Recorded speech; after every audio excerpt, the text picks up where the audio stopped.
Welcome to the SDA Housing Podcast, brought to you by NDIS Property Australia.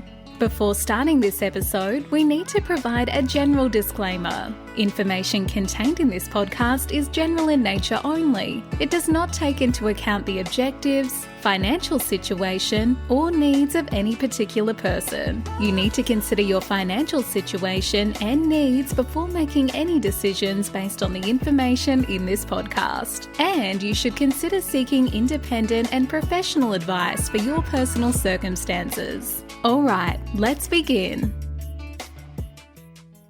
Hello, my name is Debbie from NDIS Property Australia, and you're listening to the SDA Housing Podcast, a show that explains, highlights, guides, and brings awareness about all things SDA in this ever-changing NDIS world.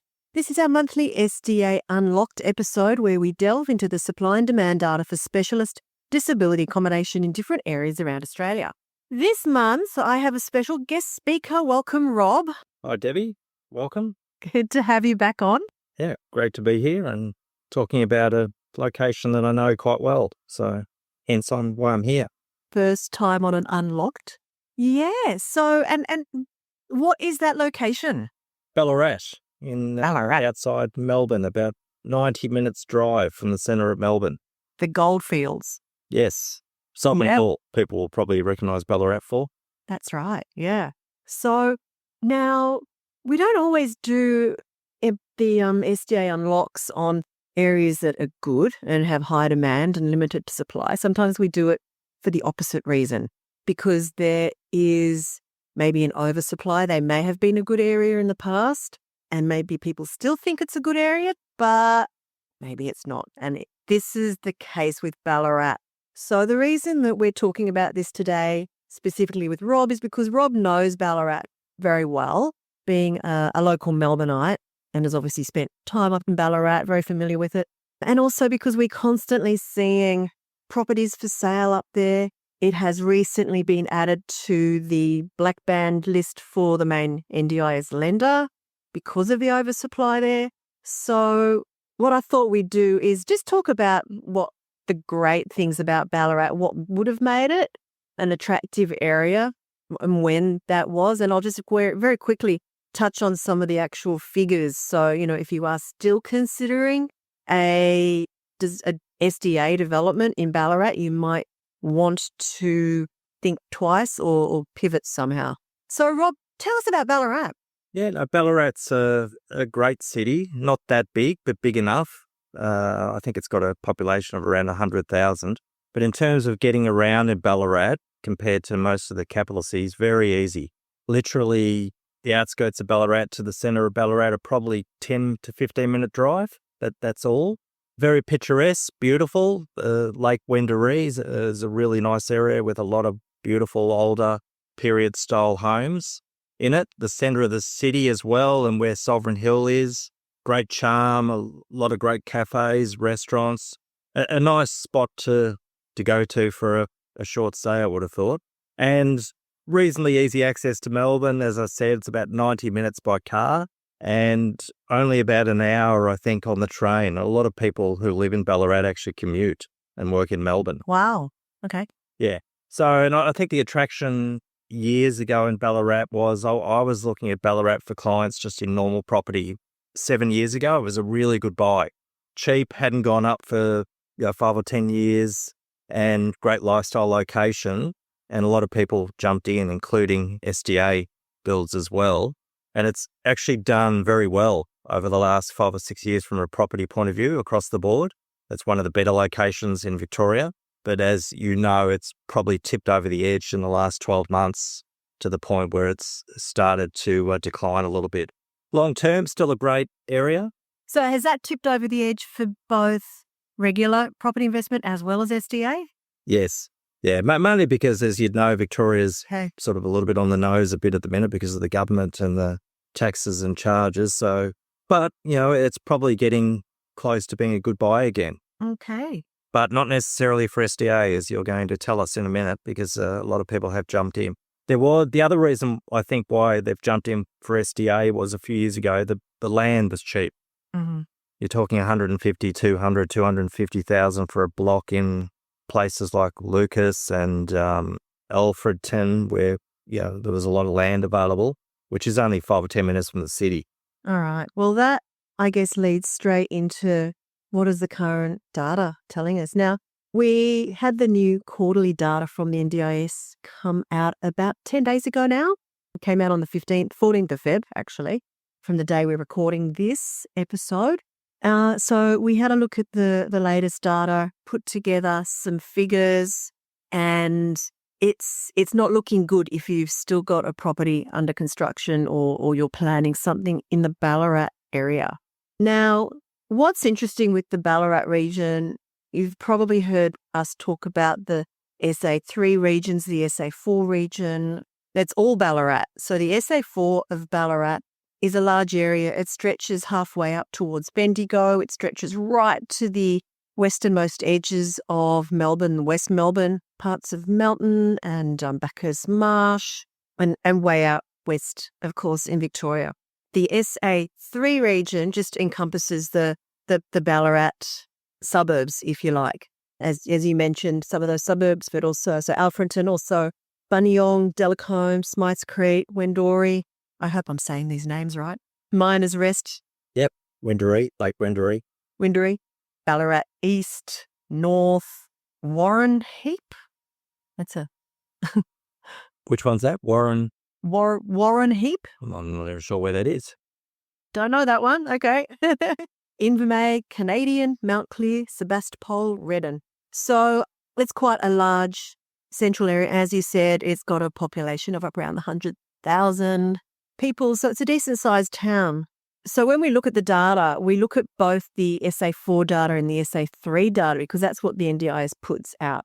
Not surprisingly, the majority of both NDIS participants and SDA participants, as well as the majority of dwelling supply, is in the SA3, particularly when we're looking at the SDA participants as well as the enrolled SDA places. We're looking at 93% are in the SA3 of the greater SA4. So we can kind of assume that what we normally have a problem with the SA4 data is it is too broad. And if we're trying to focus in on a smaller suburb or region in an SA3, some of the information, which is such as the pipeline data, the properties under construction, is only given to us at the SA4 level. In this instance, we can say, well, 93% or say 90% of the pipeline is also likely to be in that inner area. So it gives us a little bit more clarity in this case, which is good. So looking at that, we have a projected oversupplied by 2027. So we're looking at about just over 2 years away because I think this is based on mid-year of 70 places. So the projected demand is 287 participants. And if we calculate the new build places, so I'm not even looking at anything that is in existing or legacy. I'm excluding those from the figures. If we're looking at just new build, anything post 2016 and what is supposedly in the pipeline, 389 places. So that is quite a significant oversupply. Yes, we do have quite a bit of existing and legacy properties, the ones that were grandfathered into the system. And we've got 25%, 24% in both the SA3 and SA4, but that's only a quarter of the places. So majority, 75% is new build. And with that big pipeline, that is not a good thing. That's not a good sight. So what is interesting about Ballarat though, and this is what gives me a little bit of hope that the long-term supply won't be so oversupplied, and that is that the demand projections for participants are 287 for 2027 and 293 for 2032. We've already got 308 participants in the area with SDA funding. Okay. So we don't often see that, Rob. So they're not projecting they're going to leave, are they? They've just under I don't know. quoted? It could be a projection because I did notice the 2022 numbers were up around about the 300 mark and they were projecting a drop and that it would go up to about 300 odd by like 2042. But so I'm not sure if this is good or bad. We may lose some participants. I don't know how they project that. How are they going to project a drop in participant numbers?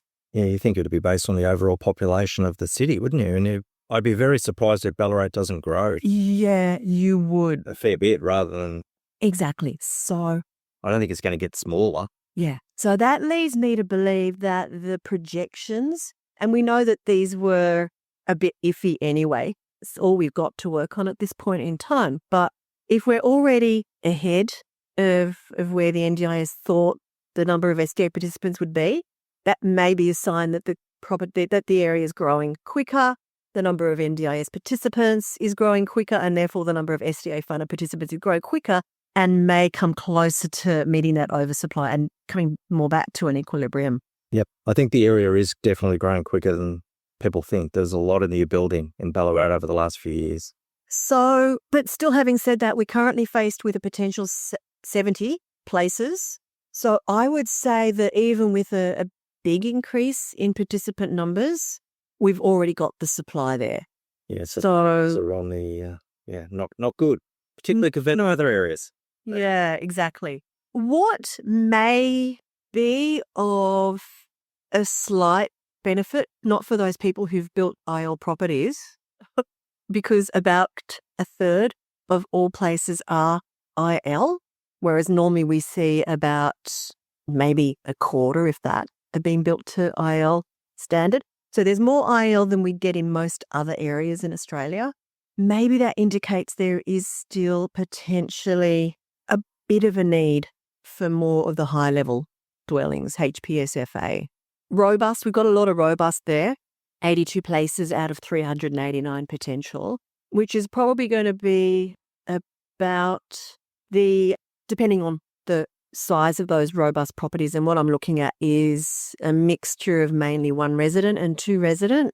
But we know, Rob, don't we, that robust participants generally can't share. Yep. So even if we've got 40 places in two resident homes, that's probably only really 20 participants. So we've got about maybe 60 realistic places in SDA homes. That is still more than the sort of 10% average. So I think we're still okay with robust. If you were looking at doing something in Ballarat, I would suggest definitely build it to HPS, given that there is such a supply of IL. But realistically, if you're considering doing anything in Ballarat, don't. Would be our advice. Fair enough. Yeah. Yeah, the other thing as well, which, as you know, is important, is on how many carers would be based in Ballarat, because they're not going to travel there. They'd have to live there. That's also very true. If you've got an oversupply of places, not enough participants to fill those homes, you've also probably got an undersupply of carers. Yeah, really important. And that's certainly something that you're more familiar with, how sort of the care side of things works, Rob. So I hadn't thought of that, but yeah, you're spot on. Well, it is important because they're not It's going really to travel. important. Yeah. So even if it's an hour commute, a lot of carers aren't going to want to commute out of Melbourne. Well, a lot don't even have a car, so they need the public transport as well. Mm-hmm. Yeah, that's right.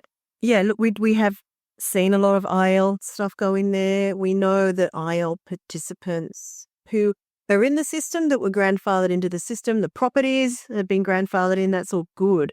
But what we're hearing on the ground now is that within the last few months, the NDIS has stopped giving IL funding to new participants coming onto the system, which is, I guess, their way of phasing out IL in the future. So with such a supply of IL, that worries me. Yep. In Ballarat. And I'd say that most of these wouldn't potentially be able to be upgraded to FA without some major structural changes. So those properties may end up being regular residentials or at best SIL if there's a need for non-SDA NDIS housing in the area, which there generally is in most locations. But of course, you're not necessarily going to get the same level of income you're expecting from a SIL home as you may have expected from an SDA home. So yeah, in a nutshell, oversupplied and yeah, we've already got too much in the pipeline. So if you do have something that has sort of is still in the planning stages, maybe I would look at pivoting and seeing what else you can do with that property rather than proceeding with it being an SDA build. Yeah, makes sense. Particularly if they've already bought the block, I guess, and they've got to do something. Yeah, that's right. That's likely. Or they may have already owned the block and they've got the plans in with council because they've been added to the NDIS's pipeline. So, yeah, look, Ballarat, great area, as you said, Rob, a few years ago. And those properties that are tenanted in the area are probably doing really well. Yeah, they would have gone up, they've made money, so they'd be happy. Yeah, but just a little word of warning. There are certainly a lot of places across Australia now that are oversupplied. Ballarat's definitely one of them. Yeah, and the bank's telling you that, aren't they, with not lending for the majority of the Ballarat city area. That's right. The main lender, Colcap, they've currently banned all of pretty much most of the Ballarat postcodes. So even if you needed to get funding for a NDIS development there, you won't. Not through them anyway. And there's a reason why, because they've overexposed themselves in that area already. That makes sense. Yeah. Yeah. So other areas like they discussed yesterday might be better. Yeah. Yeah. Definitely parts of Melbourne, very huge demand. We're very excited about what's coming up there, what's going on in Melbourne. There's still other regional areas of Victoria that are worth considering. Bendigo, which is not that far from Ballarat, a bit further up north. Still, very similar city, Bendigo to Ballarat. Similar city, but it has not had the development going yet, and it's still looking good there. Probably some of the other smaller regional areas, anywhere that's a bit smaller, you've got to be more careful because you just don't know, I guess, what the number of carers on the ground, as you said, Rob. You don't know what specific supply is needed. You've just got to be more careful and really work with the local providers on the ground to get your development in those areas right. But look, if you do have any questions about particular areas, you want to find out more, reach out to us at info@NDIS Property. And we're always happy to talk about anything to do with the SDA supply and demand data. All right, great. Thanks, Rob. Well done. You gave us a good summary of what's happening there. Yeah. Thanks for your input into the beautiful city of Ballarat. That's all right. Just, I'd certainly live there. It wouldn't discourage people from living there, but maybe not for NDIS right at the minute. Yeah, definitely. Okay, well, that wraps up today. All right. Thanks, Rob. Thanks for that, Debbie. Bye, everyone. See you all soon. Bye. We hope you enjoyed this episode. Please make sure you are subscribed and following us so you can keep in the loop with all of our upcoming episodes. We would really appreciate it if you could leave us a 5-star rating, a written review, and to share this podcast with those that could benefit. Until next time, catch you on the next episode.